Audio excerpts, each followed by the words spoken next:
Got plans for Mother's Day? I'm taking my little boy to the amusement park. It's supposed to be my day, yet he gets all the fun. That's okay. When he's older, I'll let him make it up to me.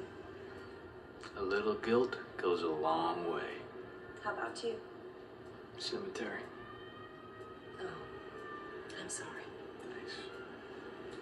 I lost mine too. Still hurts.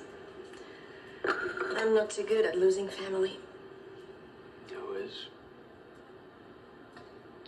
What's weird is it didn't hit me until I picked out her burial dress. I pictured her buying it, not knowing it would.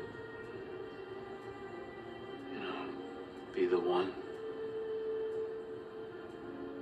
Seems unfair, doesn't it? Not knowing things like that. Hey, how about spending the day with me and Nicholas after the cemetery?